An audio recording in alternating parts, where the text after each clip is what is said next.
Hello summoners and welcome back to another ProGuides video. My name is Nathan Ng and today we'll be talking about our predictions for the Worst Champions going into patch 11.24. While there are a ton of buffs and nerfs each patch, it can be pretty difficult to know what's actually going to change and what's going to stay the same. Sometimes a seemingly huge nerf just really brings a god tier champion down to the S tier and they are still plenty OP.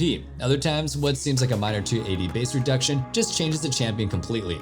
So we're here to steer you away from what we think are going to be the worst champions in each role this patch. We'll be starting things out in the top lane with Ryze. In recent years, League's meta has been pretty early to mid-game focused. The champions are meant to scale only do well if they can have a relatively neutral laning phase. Ryze does not fall into that category. Early game his spells simply don't do enough damage to trade back very well, and he's easily bullied. Bruisers will completely farm him all game, from level 1 all the way to level 18. Even tanks can shove him around in the early to mid-game. By the time Ryze is finally strong enough to take them on, they can just swap to team fighting where they can provide a lot more than he does. If you want a top lane mage, somebody like Victor has a much better laning phase and can actually side lane even versus bruisers. He can also become a much stronger hyper carry in the late game, or just pick any tank and autopilot your way to victory. Avoiding the champions on this list is a good starting point to ranking up, but if you're actually serious about climbing, you should check out ProGuides.com.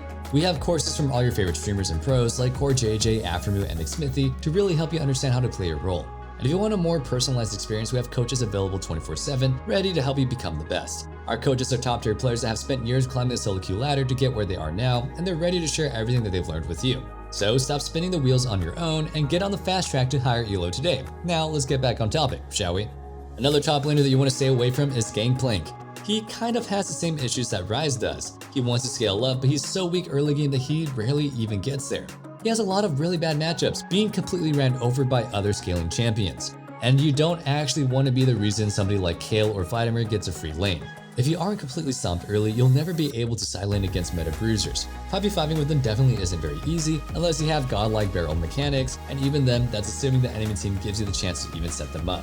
Taking a look now at the jungle, the very first pick that we have here is Olaf. He's an extremely feast or famine champion, but even when ahead, his carry potential isn't really all that great. Even with his ultimate, he's pretty kiteable, and with all the damage in the game at the moment, even a relatively beefy Olaf gets melted in seconds. And that's when he's ahead. When behind, Olaf is just absolutely 100% useless. He does no damage, isn't even tanky enough to really be a meat shield, and provides no utility aside from his slow on his Q. Olaf was already struggling in the second half of Season 11, so when Riot went after Conqueror and Goredrinker a few patches ago, they knocked him down from bad to worse. There are just really way better early game snowbally jungle options that also bring good utility for teamfights like Jarvan and even Lee Sin.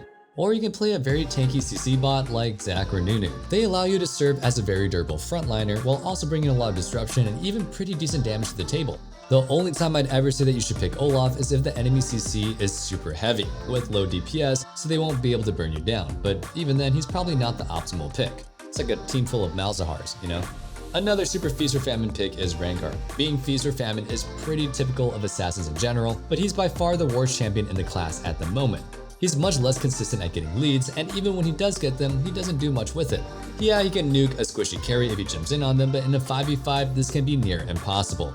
Rengar doesn't have a blink or even true stealth to work with, so if an enemy team forms a wall around their carry, you'll never be able to jump on them. Even if you somehow do get your target, once you bring them down, you'll never be able to get a second kill or even get out. Once Rengar's initial burst is done, you kinda just have to hope that your team can do the rest. And all of this is in the best case scenario. When behind, you'll struggle to even kill squishies on their own. Pretty much every other meta assassin brings something extra. Qiyana, for example, has a huge wombo combo with her ultimate, while Kha'Zix brings the utility with his evolved W. Next up for the mid lane, we have our first pick, and it's Aziro. He's just another champion that takes way too long to come online. Everyone knows how OP jungle is. It's the only role that can actually influence all three lanes, and it's responsible for establishing some sort of early game control. But mid lane also plays a huge role in that. Just like laners sometimes have to rely on ganks, the jungler also relies on laners to have priority to be able to contest scuttle crabs, and to go for or protect against invades. When you have a super weak early game champion like Aziro who gets shoved around most of the game, odds are you're probably going to be completely useless unless your jungler gets invaded at a second round of buffs. Aziro's damage takes a long time to ramp up, so all he really does provide in the early game or mid game is his ultimate combo, but that isn't exactly making him viable. Going in for a Shurima's Shuffle may look pretty cool, but if your team doesn't follow up perfectly, there are pretty good chances that you're just going to be shuffling to your doom.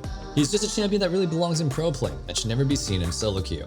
If you watch the series often, you probably know that Lucian is pretty much always on our list for one of the two solo lanes, and in this patch, it's no different. But as long as his play rate stays relatively high on these roles, we've got to include him. People need to stop trying to make Lucian mid work. In theory, he's supposed to be a strong early game pick that bullies the lane really hard and then snowballs and then rolls over the enemies in teamfights. But in practice, he ends up being very annoying in the first few levels, dies to a single gank, and then he's just completely and utterly useless. The reason is that for Lucian to press his advantage, he has to be really aggressive, constantly dashing in. This obviously leaves them very open to jungle ganks. In solo queue, you can't really assume their jungler is just going to hover your lane the entire game, so it's not worth picking him. Lucian is purely a damage dealer, having absolutely no utility, so once he's behind, he's useless and your team pretty much has to 4v5.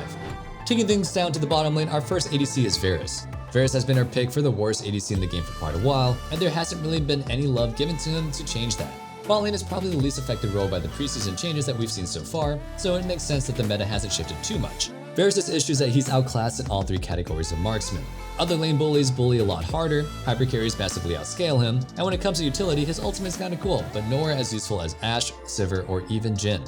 For Varus to become viable again, he just needs some truly big buffs, but due to his prominence in pro play, that isn't likely gonna happen anytime soon, without a rework or an overhaul to his kit. I mean, you could pick him and then, shoot your shot, but it's probably useless anyway. Kind of like my dating life. Honestly, even when Varus was a super popular pick in pro play and high elo, I feel like he was a little bit overrated. Yeah, he could be annoying with how much control he gives to the lane, but even when his pick and ban rates are really high, he hovered around at or just above 50% win rate. I think teams would have been so much better off coming up with a better pocket counter pick than just prioritizing him so heavily. And that brings us to today's question of the day. What are some other champions that you think are super overrated? Whether it's pro play or solo queue picks, let us know down in the comments below. Our other no-no ADC is Kaisa. She's not nearly as bad as Varus, but still, she's hard outclassed in her niche.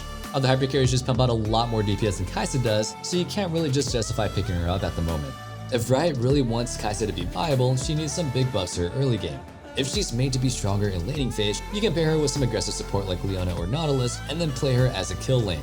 This gives you the ability to forcibly snowball, something other hypercarries generally can't do, and actually gives you a reason to consider locking her in. This of course has to be done a little bit cautiously, since when Kaisa is in the meta, she's usually dominating it. But honestly, I'd accept that at this point. She's been a bit too weak for too long in my opinion. Now for our supports, the first pick that you need to keep away from is Trundle.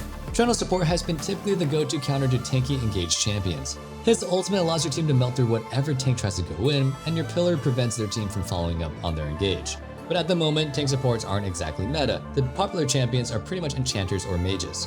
When you pick Trundle into them, you end up just being bullied by a double ranged lane, unable to actually force fights against them.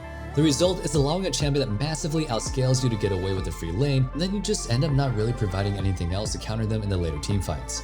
Finishing off our list, we have Misfortune. MF as an ADC is both very easy and very strong, making her a nice consistent pick for climbing. But as a support, she's just the most useless existence in the game. I'd go even far as to say she's worse than Lucian in a solo lane. For the first few levels, that won't seem like the case. Her E provides a ton of poke, and she can actually very easily help win the opening stages of the laning phase. But it's just a good example of instant gratification. As soon as the laning phase is over, you're not gonna have fun. You become pretty much useless. All MS support has to offer is to poke and slow down from her E. Her autos and her ultimate doesn't really do damage since you're going AP. Other mage supports provide a lot more poke from a much further range, making them better out of the laning phase. Plus they generally come with some form of CC and much better AoE damage in teamfights. Basically, if you ever think about playing MF support, just lock in Zyra or Vel'Koz instead. That about wraps things up for our worst 10 champions on patch 11.24. Hope you guys enjoyed the video, and if you did, make sure you sub so you never miss out on our meta guides and you're always in the loop on what the best picks are. Remember to let us know what you think are some of the super overrated picks down in the comments below. And one last thing, don't forget to check out our Discord in the description box below, where you can discuss League further or just hang out and be a part of the community. I can't wait to see you guys back in the next video, but until then, you know the drill. Stay safe, stay healthy, and have a wonderful day. Peace.